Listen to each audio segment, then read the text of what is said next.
दोस्तों नमस्कार। दोस्तों कल किसान ट्रैक्टर पर सवार होगा और दिल्ली की घेराबंदी वो ट्रैक्टर से ही करेगा। ट्रैक्टरों की कतार दिल्ली की सीमा पर चारों तरफ जो बाईपास का इलाका है वहां पर आपको नजर आएगी। और विरोध का यह अनूठा प्रदर्शन किसान अपने उन 3 कानूनों के विरोध करते हुए दर्शाना चाहता है और साथ ही एमएसपी को लेकर इस देश में कानून बन जाए इसको लेकर दर्शाना चाहता है। इसीलिए कल वो ट्रैक्टर रैली निकालेगा। लेकिन क्या आपको पता है कि ट्रैक्टर की दुनिया में जिस भी कंपनी ने कदम रखा 1 लाख करोड़ से ज्यादा नेटवर्थ होने में उसमें देरी नहीं लगी, क्योंकि भारत दुनिया के उन अव्वल देशों में आता है जहां पर सबसे ज्यादा ट्रैक्टर बिकते हैं। हर बरस तकरीबन 8 लाख ट्रैक्टर। लेकिन सवाल ट्रैक्टर का नहीं है, सवाल यह है कि खेती करने के लिए किसान को जमीन चाहिए और किसान का अपना हुनर और उसकी मेहनत होती है। इक्विपमेंट्स चाहे वो ट्रैक्टर के तौर पर हो, चाहे वो क्रशर के तौर पर हो, चाहे वो सीड ड्रिल के तौर पर हो या कोई भी इक्विपमेंट्स हो, इनका एक अपना बाजार है। ठीक उसी तरीके से जैसे फर्टिलाइजर का बाजार है, जैसे बीज बेचने का बाजार है। यानी इस देश के भीतर का एक अनूठा सच यह है कि एग्रीकल्चर को लेकर इस देश में आजादी के बाद से जितने भी प्रयोग हुए उसमें किसान की हथेली हमेशा खाली रही। हथेली उनकी भरी जो इस देश में फसल को प्रोडक्ट के तौर पर लेते थे और उसको किसी ने एक्सपोर्ट करना शुरू किया, किसी ने उसको प्रोसेसिंग के जरिए बेचना शुरू किया, किसी ने उसके अपने हिसाब से प्रोडक्ट्स बनाए। लेकिन जो प्राइमरी प्रोडक्ट फसल है उसको उपजाने वाले किसान की हथेली हमेशा खाली रही। और ग्रीन रेवोल्यूशन से लेकर मोदी के रिफॉर्म तक, जो एग्रीकल्चर रिफॉर्म के नाम पर 3 कानून लाए गए हैं, इस पूरे सफर में भी यानी 1966 में हरित क्रांति, किसान को इस देश में गिनी पिग ही बनाया गया है। और हमें लगता है कि आज इसको समझने की जरूरत इसलिए है क्योंकि 1966 में जब ग्रीन रेवोल्यूशन हुआ था तो क्या चीजें उसके बाद डेवलप हुई। टेक्नोलॉजी आ गई, उसके बाद HYV सीड्स जिसको हाई यील्डिंग सीड्स कहते हैं वह भी आ गया, फर्टिलाइजर का उपयोग बढ़ गया, जो पेस्टिसाइड्स है उसका उपयोग बढ़ गया, जो ट्रैक्टर्स है उसकी तादाद इस देश के भीतर में बढ़ती चली गई, जो इरिगेशन फैसिलिटी जैसे बोरवेल तक करने की स्थिति थी उसको भी अपने तरीके से किसान ने डेवलप किया। यानी खेती को बढ़ाने की दिशा में जो जो चीजें लेकर जो जो कंपनी आ रही थी वह करोड़पति अरबपति होकर होती चली गई। लेकिन किसान अपने तौर पर कमजोर होता चला गया। यह पूरा खेल क्या है? और हमें लगता है कि आज भारत का किसान आंदोलन जिस मुहाने पर खड़ा है और भारत सरकार की सोच 1991 के बाद से जिस मुहाने को पैदा कर चुकी थी, यानी इकोनॉमिक रिफॉर्म, यानी मार्केट इकोनॉमी, यानी बाजार ही तय करे सब कुछ और किसान भी खुले तौर पर बाजार में आकर खड़ा हो जाए, उसकी जो जितनी कीमत लगाए और अपनी कीमत वो जो भी बताए, यही मान लिया गया कि इस देश के भीतर का असल रिफॉर्म है। तो क्या यह वाकई रिफॉर्म है या फिर एक गुलाम बनाने की सोच है जिसमें किसान के ऊपर किसी तरह का कोई संरक्षण देने की स्थिति में सरकार नहीं रहेगी? किसान उस बाजार में चला जाए जिस बाजार के भीतर में किसान की उपज दुनिया में सबसे ज्यादा है। भारत कृषि उपज सबसे ज्यादा करता है, लेकिन जब वो खुले बाजार में जाएगा तो वहां पर बोली प्रतिस्पर्धा के तहत लगेगी और प्रतिस्पर्धा में लगाने वाले लोग अपने तरीके से मोनोपोली के साथ पैसे लेकर आ रहे होंगे। यही सबसे बड़ा सवाल है। लेकिन हमें लगता है कि आज आपको एक ऐसे सफर पर लिए चले जिस सफर पर ट्रैक्टर से बात शुरू हुई है तो 5 कंपनियों के नाम जानिए। Mahindra and Mahindra, TFE, Sonalika, escort, John डरी, ये सारी कंपनियां ऐसी हैं। महिंद्रा एंड महिंद्रा का सबसे ज्यादा शेयर 41% शेयर है, बाकी का किसी का 17%, किसी का 12%, किसी का 10%। और उसके नीचे भी SDF है, फोर्स है, कैप्टन है, कैबुटा है, ये सब 2-4% इनका भी। लेकिन सभी की आय बहुत ज्यादा है, किसानों से आय बहुत ज्यादा। इसका मतलब यह है कि अगर आपके पास पैसा है और आप किसानी से जुड़े किसी प्रोडक्ट को अपने अनुकूल करके उसको मार्केट में बेचना चाहते हैं, वो भारत का बाजार हो या अंतर्राष्ट्रीय बाजार हो, उसकी कीमत मिल जाएगी, लेकिन फसल की कीमत नहीं मिलेगी। और सरकार जिन बात का जिक्र करती है कि हमने तो MSP जब से आए हैं 1.5 गुना बढ़ा दिया है, तो हमें लगता है उसका सच भी देख लीजिए और यह भी समझिए कि असल में स्थिति इस देश के भीतर में है क्या। शुरुआत MSP से। जो पैडी फसल होती है जिसको हम लोग कहते हैं चावल, उसकी एमएसपी जिस वक्त मोदी सरकार सत्ता में आई थी 1360 रुपए था। बहुत अच्छी बात है। वह बढ़कर आज की तारीख में 1868 हो गया। सरकार कहेगी हमने बढ़ा दिया, कागज पे नजर आ रहा है 1360 से 1868 हो गया। जो गेहूं था वो 1120 यानी 1120 रुपए में 14-15 में था समर्थन मूल्य, वो आज बढ़कर न्यूनतम समर्थन मूल्य 1975 रुपए हो गया। सरकार कहेगी बढ़ गया। सवाल यह है कि सरकार एमएसपी पे जो अनाज खरीदती है उसके लिए भी एक बजट होता होगा। वह बजट का पैसा वह एफसीआई को देती है, फूड कॉरपोरेशन ऑफ इंडिया को देती है। फूड कॉरपोरेशन ऑफ इंडिया को दिए जाने वाला बजट बढ़ता नहीं है, लेकिन एमएसपी बढ़ती चली जा रही है। तो किन किसानों को कितना लाभ इस देश में हो रहा है, यह पहला सवाल है। यानी आपने 1.5 गुना एमएसपी बढ़ाई जरूर, लेकिन वह कागजों में बढ़ाई। उस एमएसपी की कीमत इस देश के किसानों को नहीं मिल पाती, और जितनों को मिलती थी वह भी धीरे धीरे धीरे धीरे किसानों की संख्या कम होती जा रही है। क्योंकि आप जो पैसा एलोकेट करते हैं, जिस एलोकेशन को हम लोग कहते हैं फूड सब्सिडी एलोकेशन, वह एलोकेशन में कोई इजाफा बीते 5-6 बरस में क्यों नहीं हो पाता है। और जब उतने ही पैसे में है तो एमएसपी आप 1975 रुपए रखिए या 5000 कर दीजिए। आप कहिए इतना बढ़ा दिया, लेकिन उसकी खरीद तो होनी चाहिए, तो खरीद नहीं हो रही है क्योंकि आपके पास बजट नहीं है। और बजट की लिमिटेशंस ये रही है 2014-15 से लेकर 2020 तक का अगर आप एवरेज निकालिएगा तो वो लगभग 1,80,000 करोड़ रुपए आएगा। 1,80,000 करोड़ में सबसे ज्यादा इस कोविड के दौर में, जब सरकार ने सबसे ज्यादा अनाज बांटने की प्रक्रिया में भी आई कि हम लगभग 80 करोड़ लोगों को अनाज देंगे, तो जाहिर है उसने एमएसपी पर लिया हो या एफसीआई के जरिए जो गोडाउन्स में रखा हो उसी को बांटा है। वह भी आंकड़ा 2,33,000 करोड़ का ही जाता है। यानी इस देश के भीतर में सरकार के पास बजट उतना ही रहता है, लेकिन एमएसपी आप बढ़ाते चले जाते हैं। इसीलिए आज की तारीख में अगर आप इस देश में एवरेज निकालिएगा कि चावल बाजार में कैसे खरीदा जा रहा है, तो वही 1100 रुपए से ज्यादा आपको नहीं मिलेगा प्रति क्विंटल। 1100 रुपए एमएसपी कब था? ये सन 2009-10 में था। इसी तरीके से जो गेहूं है वह भी आपको कितना खरीदा जा रहा है, उसकी कीमत भी आपको 1100 से ज्यादा नहीं मिलेगी। कहीं 1000 है, कहीं 1200 मिल जाएगा, लेकिन वह भी कब था? वह भी उसी पीरियड में था जब आप और पहले चले जाएंगे। मैक्सिमम आपको बता रहे हैं कि बाजरा जो 2150 रुपए है, वह भी बाजार में जो बाजरा बेचना पड़ रहा है किसानों को, वह भी 800 रुपए से ज्यादा बिक नहीं रहा है। लेकिन 800 रुपए एमएसपी कब थी? 2012-13 में थी। तो एमएसपी बढ़ाने से कुछ नहीं होता है, और एमएसपी का हम हस्ताक्षर कर देते हैं। सरकार को समझना होगा ये झूठ फरेब नहीं चलना चाहिए। पहली बात तो यह है कि आपके पास उतना बजट उस रूप में नहीं है, तो आप एफसीआई को पैसा नहीं दे पाए तो वो एमएसपी पे कैसे लेगी, ये एक पहला सवाल है। दूसरा सवाल सबसे बड़ा यह है कि जो भी जुड़ जाता है एग्रीकल्चर के प्रोडक्ट के साथ, उसके वारे न्यारे हो जाते हैं। और ये वारे न्यारे कोई ऐसे वैसे नहीं होते हैं। हमको लगता है कि इसको जरा समझना चाहिए, और आज़ादी के बाद से हमको लगता है इन बातों को समझें उससे पहले जिसके वारे न्यारे होते हैं। यह देखिए, जैसे जो सिर्फ बीज बेचते हैं, बीज बेचने में जब मोदी सरकार सत्ता में आई थी 2014-15 हम ले रहे हैं, उस समय इस देश के भीतर में बीज का जो मार्केट था वो तकरीबन 20,000 करोड़ था। 2017 में यह बढ़कर 26,000 करोड़ हो गया, 2019 में बढ़कर यह 35,000 करोड़ हो गया, और आज की तारीख में 40,000 करोड़ का मार्केट है। और सीड से जुड़ी हुई बहुत कंपनियां हैं, हम कंपनियों का भी जिक्र भी करेंगे। इसी तरीके से फर्टिलाइजर आई है। पिछले साल फर्टिलाइजर का जो मार्केट साइज नजर में आया वो लगभग 6,25,000 करोड़, यह फर्टिलाइजर का मार्केट है। हमने इससे पहले आपको क्या बताया? जो एमएसपी की कीमत है, अगर उस पे अनाज खरीदा जाए, जो सरकार नहीं नानुकुर कर रही है, वह भी ज्यादा से ज्यादा बैठता है तो 2 लाख करोड़ बैठता है। अगर आप 23 फसल को एमएसपी में खरीदने लगे और सारी फसल खरीदने लगे, तब वो कीमत पहुंचती है लगभग 15 लाख करोड़। लेकिन यहां तो गेहूं चावल भी दूर की गोटी हो गई। और मान लीजिए अगर आप सब खरीदने ही लगे तो भी 15 ही लाख करोड़ हुआ ना।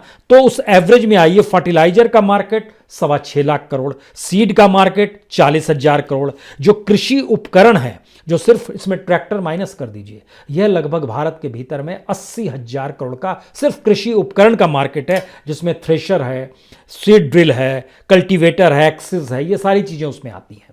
इसका मतलब अगला ये निकला कि अगर इतनी बड़ी तादाद में इस देश के भीतर में कोई भी कमा सकता है, तो मार्केट साइज सिर्फ एग्रीकल्चर को लेकर कितना होगा। भारत के भीतर में 2018 का डाटा बताता है कि 20 लाख करोड़ का मार्केट साइज सिर्फ एग्रीकल्चर का।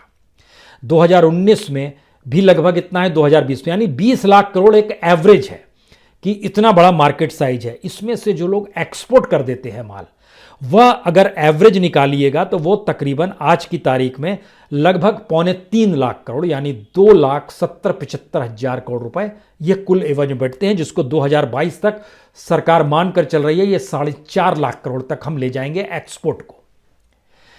एक्सपोर्ट से जुड़ गए, उनके भी वारे न्यारे हो गए। और अगर इस स्थिति में तमाम कंपनियां आती जा रही है, तो हम आपको 2-3 कंपनियों का सिर्फ नाम लेते हैं जिसके जरिए आप समझ पाएंगे। जैसे एक आप गोदरेज एग्रोवेट कंपनी लीजिए। ये क्या करती है? ये एनिमल फूड जो है, एनिमल फीड उसको खिलाती है, क्रॉप प्रोडक्शन करती है, ऑयल पाम जो है उसके लिए मार्केटिंग करती है, डेयरी एंड पोल्ट्री है, प्रोसेसिंग फूड ये बनाती है। इसी तरह एक दूसरी कंपनी है रैलिस इंडिया, ये क्रॉप केयर कंपनी है। लगभग 2,300 डिस्ट्रीब्यूटर्स इसके देश भर में है, 40,000 रिटेल्स दुकानें हैं इसकी देश भर में, लगभग 80% डिस्ट्रिक्ट्स में ये फैला हुआ है। इसी तरह ब्रिटेनिया का है, ये ब्रिटेनिया उस फील्ड की माहिर कंपनी है जो बिस्कुट, ब्रेड, केक, रस्क, चीज़, बेवरेज, मिल्क, योगर्ट ये सब बनाती है, और ये टॉप मोस्ट है दुनिया में, और उसका भी नेटवर्थ करोड़ों में है। इसका मतलब ये है कि इस देश में किसान को कुछ नहीं मिलेगा, बाकी सबके लिए चीजें, मार्केट काम तय कर रहा है, उनके लिए अनुकूल है क्योंकि उनके पास पूंजी है। किसान के पास तो पूंजी है नहीं। ये अगला सवाल हो गया। इसके बाद का जो महत्वपूर्ण सवाल, सबसे बड़ा सवाल यह है कि क्या भारत में वाकई आज़ादी के बाद से सिर्फ और सिर्फ एक्सप्लॉयटेशन ही हुआ है, जिसका जिक्र हमने शुरू में किया। इस सच को समझिए, भारत में जो नेशनल इनकम थी एग्रीकल्चर के जरिए 1950 में, वो लगभग 50% थी। वो आज की तारीख में घटते घटते लगभग 14-15% पर आकर टिक गई, ये जो नेशनल इनकम है। लेकिन इस देश के भीतर में एग्रीकल्चर से जुड़े हुए कितनी बड़ी तादाद में लोग थे? 1950 में चले जाइएगा 82%। 21वीं सदी जब शुरू हो रही थी, सन 2000 में आइए 72%। यानी 1950 से 50 साल में तकरीबन 10% कम हुए एग्रीकल्चर पर टिके हुए लोग। लेकिन इसी एग्रीकल्चर पर टिके हुए आज की तादाद में लगभग 69% लोग हैं। अब आप सोचिए, 1950 में जीडीपी में हमारा योगदान एग्रीकल्चर का था लगभग 54%, आज है 16%, सन 2000 में था 24%। लगातार जीडीपी कम हो रही है।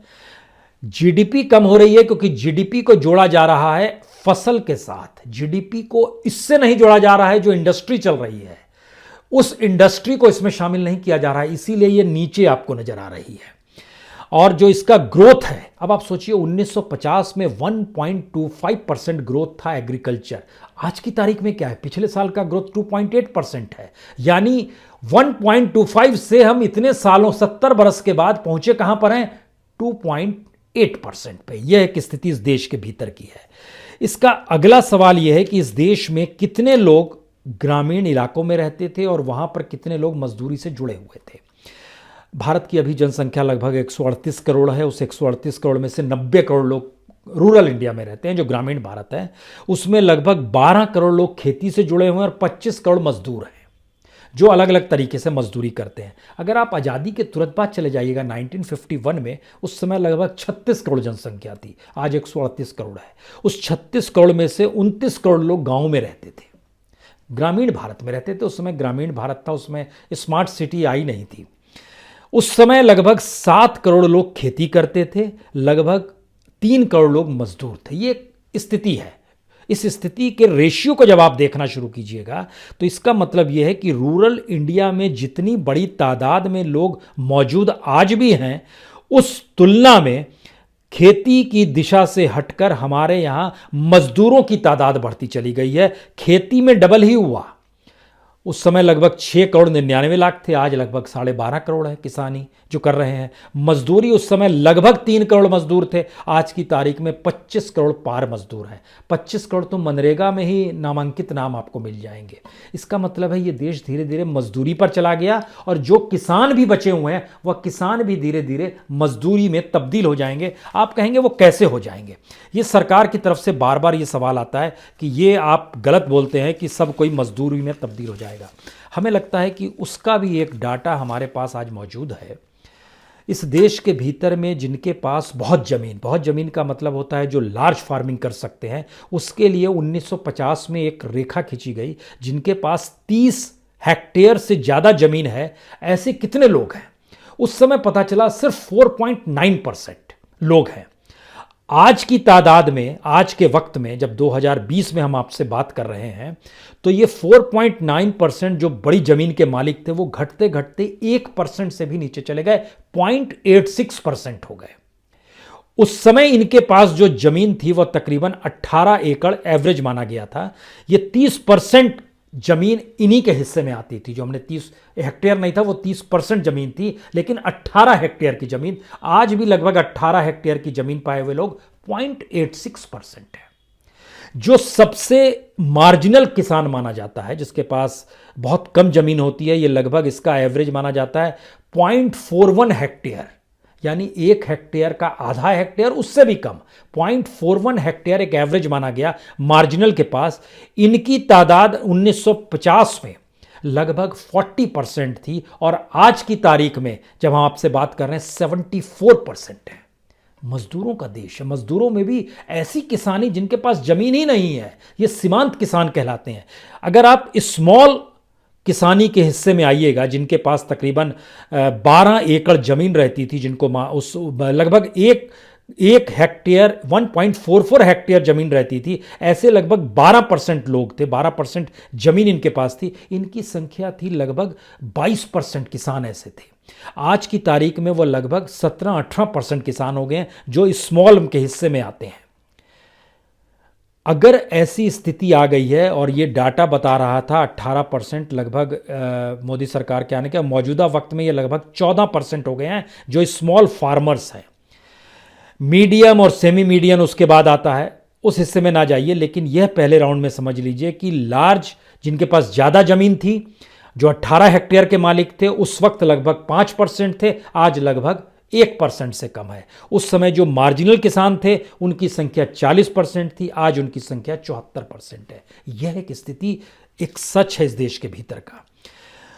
अगला सवाल यह है कि जो ग्रीन रेवोल्यूशन हुआ उसने क्या कमाल किया। हमको लगता है यह भी जानना जरूरी है, क्योंकि सीड्स और फर्टिलाइजर के क्षेत्र में कमाल का काम हुआ है। और उसकी जानकारी ये है कि हम लोग मानकर चल रहे हैं कि ग्रीन रेवोल्यूशन के बाद से जो इक्विपमेंट्स बढ़े, जो सीड्स बढ़े, गुणवत्ता वाली सीड्स बढ़े, जो फर्टिलाइजर बढ़ा, लगभग 30 लाख टन का इस्तेमाल फर्टिलाइजर का होता था 1980 में। 1990 में यह बढ़कर हो गया लगभग 3 गुना, 90 लाख टन।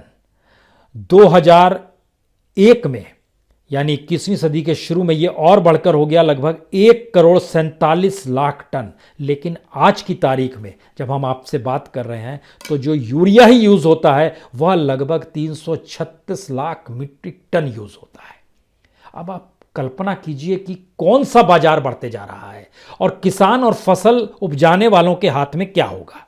यह एक पहले राउंड की बात है।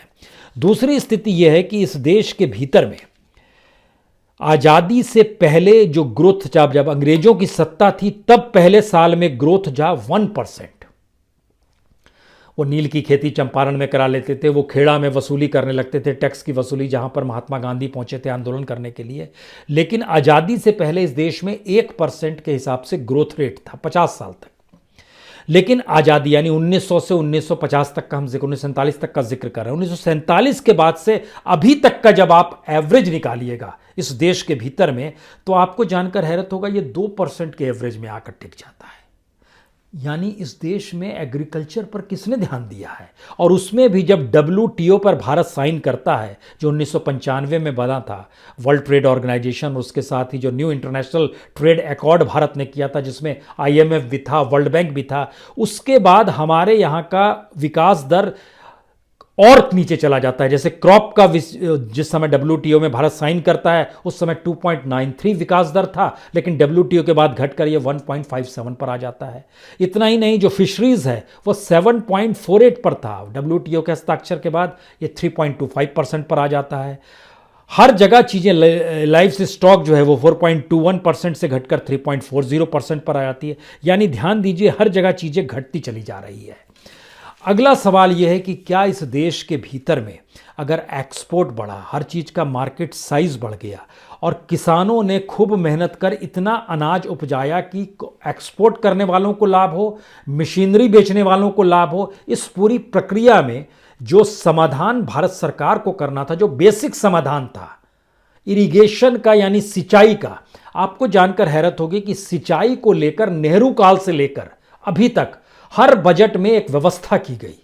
और जब उस बजट को आप जोड़िएगा तो इस देश में सिंचाई के अंतर्गत आने वाली जमीन जो होनी चाहिए और उस सिंचाई के साथ मॉडर्नाइजेशन जो होना चाहिए वह लगभग 80% हो जाना चाहिए। लेकिन हम लोग सिंचाई के एवज में सिर्फ 23 और 27% पर अटके हुए हैं। मॉडर्नाइजेशन 40% से आगे बढ़ नहीं पाया है, जो गवर्नमेंट का ही डाटा बताता है। भारत सरकार ने सोचा कि ऐसे काम नहीं चलेगा, तो उसने एक तरफ 3 कानून का जिक्र किया है, दूसरी तरफ उसने कहा कि अब हम सेकंड रेवोल्यूशन लेकर आएंगे, सेकंड ग्रीन रेवोल्यूशन। हालांकि यह सोचा गया था मनमोहन सिंह के दौर में, लेकिन उसके बाद स्थिति उनकी बिगड़ गई यानी पॉलिटिकली। 2013 की बात है, 2012-13 के बजट में प्रणब मुखर्जी साहब ने जिक्र किया था, लेकिन उसके बाद सेकंड ग्रीन रेवोल्यूशन उनके काल में नहीं हो पाया। जब प्रधानमंत्री मोदी बने वो बोले हम भी रेवोल्यूशन करेंगे, सेकंड ग्रीन रेवोल्यूशन।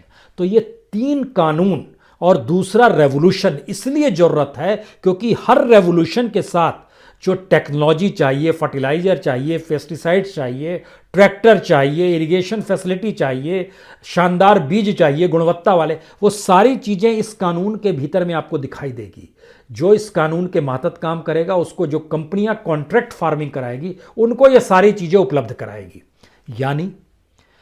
यानी कॉन्ट्रैक्ट फार्मिंग के तहत कंपनियां आपको पूरे की पूरी व्यवस्था कर देगी, सरकार व्यवस्था नहीं करेगी।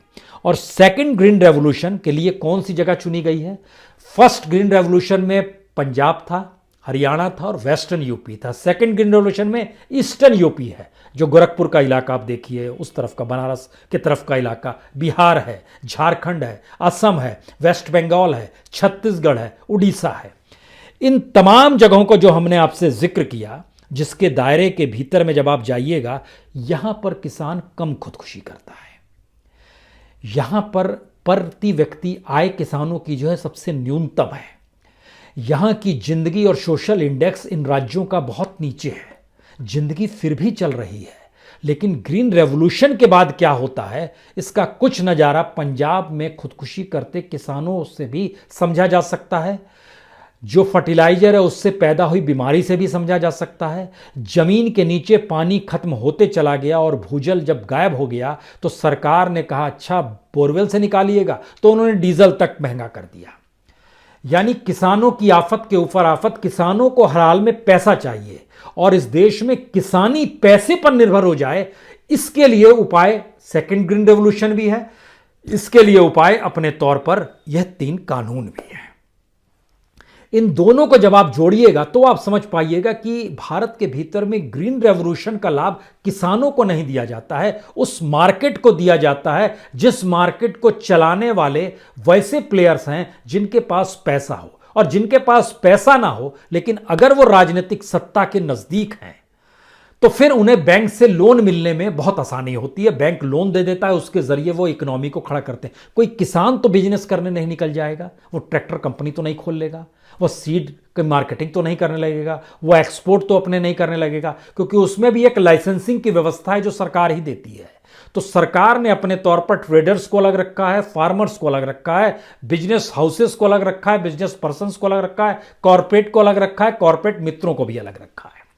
ये कैटेगरी है भारत में। कोई भी किसी भी धंधे को कर ले तो क्या बात है, लेकिन उस कैटेगरी में आने के लिए जो नियम कायदे कानून होते हैं वो सरकार बनाती है। सरकार किनके लिए क्या बनाएगी? तो सरकार नहीं चाहती है कि इस देश के भीतर में किसानी खत्म हो, यानी फसल तो उपजाई जाए।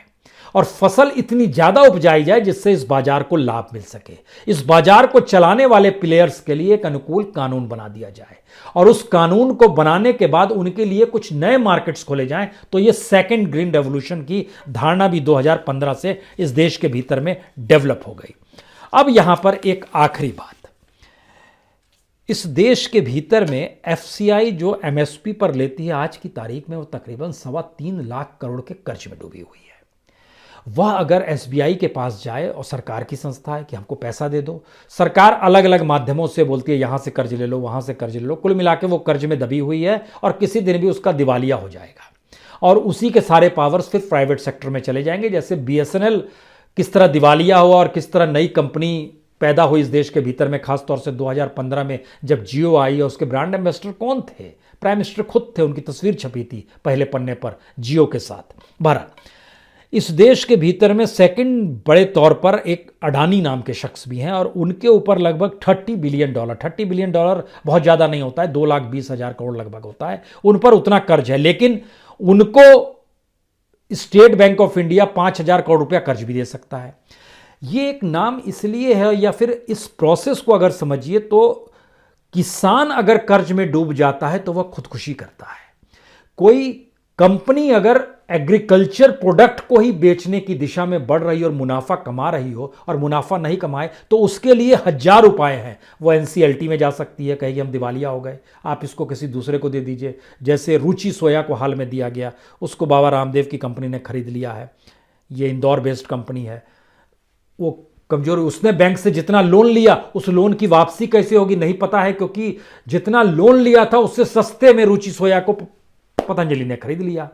यह भी एक ट्रिक है अपने तरीके की नई परिस्थिति में। उसके लिए सैकड़ों उपाय हैं। यानी हमारे इकोनॉमिक रिफॉर्म में, हमारे एग्रीकल्चर रिफॉर्म में, हमारी इकोनॉमिक्स में इस देश का वह बाजार ही सब कुछ है जिस बाजार में किसान खड़ा नहीं हो सकता है, एक आम शख्स खड़ा नहीं हो सकता है। पैसे वाले लोग ही खड़े हो सकते हैं। और पैसे से पैसा कैसे बनाया जाता है और बैंकिंग सिस्टम इस देश में क्यों चरमरा गया, कितना खोखला हो गया है। और बीते दिनों सरकार ने लगभग इन कॉरपोरेट को 7 लाख करोड़ से ज्यादा जो राइट ऑफ किया है पैसा बैंकों की बुक साफ करने के लिए, उस पूंजी को जब आप डाइवर्ट कीजिएगा यहां पर, तो आपको समझ में आएगा कि सरकार अगर 23 फसल जो एमएसपी के तहत निर्धारित की गई थी, आज नहीं उस वक्त लाल बहादुर शास्त्री के दौर में, अगर ये 23 फसल एमएसपी पर खरीदने का कानून भी बना दे तो भी सरकार को 15 लाख करोड़ से ज्यादा नहीं देने होंगे। यह सरकार का ही डाटा है और यह डाटा एग्रो से जुड़ी हुई तमाम कंपनियों के नेटवर्थ मुनाफे का लगभग सिर्फ 3.5% है। अब आप कल्पना कीजिए। तो ट्रैक्टर पर सवार जब कल किसान होगा तो उसके साथ यह भी सोचिएगा कि इस देश के भीतर में अगर किसान आने वाले वक्त में अपनी फसलों को ले आकर सीमा पर जमा करना शुरू कर दे, दिल्ली की सीमा को, और दिल्ली की सीमा को फसलों से घेर दे, कटाई के साथ, बुआई के साथ, और इस बात का जिक्र करे कि इसको आपको खरीदना यहीं पर है तभी यह फसल हटेगी। ट्रैक्टर अभी भी आधुनिक सोच है, एक मार्केट की सोच है।